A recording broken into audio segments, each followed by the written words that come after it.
गोटो info के मोअज़्ज़िज़ दोस्तों, मैं हूं मोहम्मद सईद अहमद और आप सब देखने और सुनने वालों को अस्सलाम वालेकुम। मोअज़्ज़िज़ दोस्तों, क्या आप उस्मानी ख़ानदान के बारे में जानते हैं जिन्होंने 627 साल तक कमोबेश आधी से ज़्यादा दुनिया पर हुक्मरानी की? क्या आप जानते हैं कि सल्तनत उस्मानिया के ख़ात्मे के बाद उस्मानी ख़ानदान के साथ क्या हुआ और उन्हें किन हालात का सामना करना पड़ा? मोअज़्ज़िज़ दोस्तों, हमारी आज की इस वीडियो का मौजू यही रहेगा कि उस्मानी ख़ानदान कहाँ है और उनके साथ क्या हुआ। मोअज़्ज़िज़ दोस्तों, 1 नवंबर 1922 तारीख़ इस्लाम का वो स्याह दिन है जब सल्तनत उस्मानिया के ख़ात्मे का बाज़ाब्ता तौर पर ऐलान किया गया। तुर्की में सुल्तान मोहम्मद शीशम की हुकूमत को ख़त्म कर दिया गया और मुस्तफ़ा कमाल पाशा की हुकूमत शुरू हुई और सुल्तान मोहम्मद शीशम को नापसंदीदा शख्सियत करार देते हुए मुल्क बदर कर दिया गया, जो 17 नवंबर को बज़रिया बरतानवी बहरी जहाज़ माल्टा रवाना हो गए। उनके बेटे शहज़ादा अर्तुगरुल अफंदी भी उनके हमराह थे और बाद अज़ां वो वहाँ से इटली चले गए। उन्होंने अपनी ज़िंदगी के आखिरी अयाम इटली में गुजारे और उनकी वफ़ात 16 मई 1926 में सॉन रेमो इटली में हुई और उनको दमिश्क में सुल्तान सलीम अव्वल मस्जिद के करीब सुपुर्द खाक किया गया। सुल्तान मोहम्मद शीशम जब तक ज़िंदा रहे उस्मानी ख़ानदान के सरबराह के तौर पर रहे।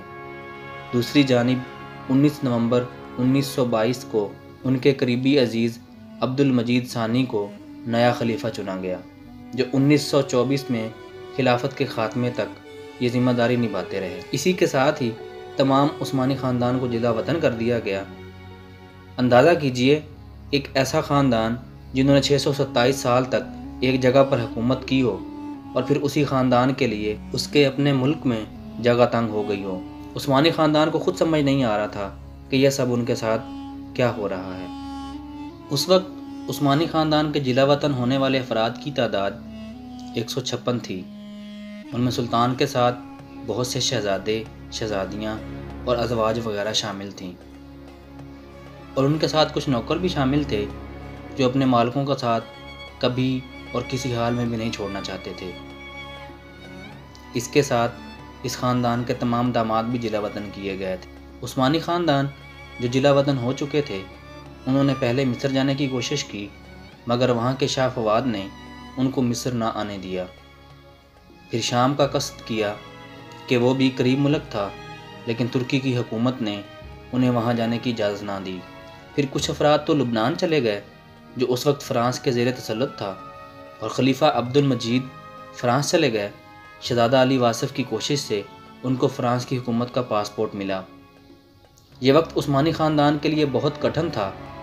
उन्होंने गुर्बत का मुँह भी देखा, क्योंकि वो अपना सारा साजो सामान, मालो दौलत सब महल में छोड़ आए थे, क्योंकि उन्होंने ये सोचा कि अवाम की सपोर्ट और ताकत से वो जल्द तुर्की वापस चले जाएंगे, लेकिन ऐसा नहीं हो सका। उस्मानी सल्तनत के ख़ात्मे के बाद ख़ानदान का सरबराह वो मुंतखब होना शुरू हुआ जो पूरे ख़ानदान में उम्र के लिहाज से सबसे बड़ा हो। 1926 में सुल्तान मोहम्मद शीशम की वफ़ात के बाद इस मशक़ पर अमल दरामद होना शुरू हुआ और आज तक इस पर अमल जारी है। आजकल उस्मानी ख़ानदान के सरबराह दंदार अली उस्मान हैं, जो कि 2017 में ख़ानदान आले उस्मान के 44वें सरबराह बायाज़त उस्मान की वफ़ात के बाद मुकर्रर हुए। आप सुल्तान अब्दुल हमीद दोयम के पोते और शहज़ादा मोहम्मद सलीम के बेटे हैं। आजकल आप अपने ख़ानदान के साथ दमिश्क शाम में मुकीम हैं। 1954 में उस्मानी ख़ानदान की ख़वातीन को तुर्की में आने और रहने की इजाज़त मिल चुकी थी और 1974 में मर्दों को भी तुर्की में रहने की इजाज़त मिल गई थी, लेकिन ख़ानदान के बाद अफराद ने तुर्की से बाहर रहना पसंद किया।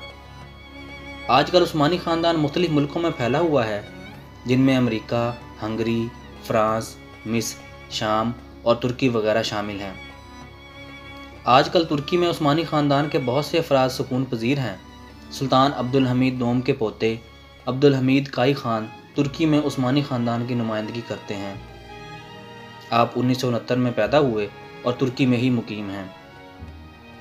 आप मजहबी लिहाज से भी बहुत अच्छे इंसान हैं और आपकी शक्ल सुल्तान अब्दुल हमीद से बेहद मिलती है।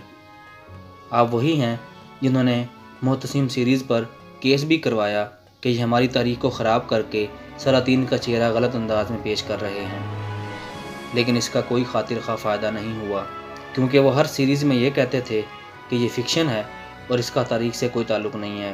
پھر بھی ہم میں سے اکثر افراد اسے درست تاریخ مان کر عثمانی سلاطین کو برا بھلا کہتے ہیں۔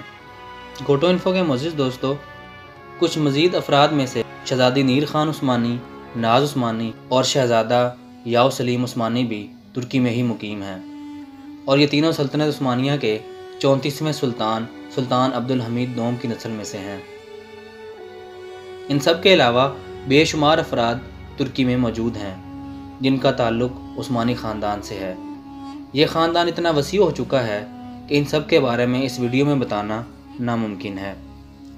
معزز دوستو، امید کرتا ہوں کہ آپ کو ہماری آج کی یہ ویڈیو ضرور پسند آئی ہوگی، کیونکہ یہ وہ یونیک انفارمیشن ہے جو زیادہ لوگوں کو نہیں پتہ۔ ویڈیو پسند آنے کی صورت میں اپنے دوستوں کے ساتھ ضرور شیئر کیجیے گا۔ اسی کے ساتھ ہی محمد سعید احمد کو دیجیے اجازت۔ اپنا اور اپنے پیاروں کا خیال رکھیے گا۔ اللہ حافظ۔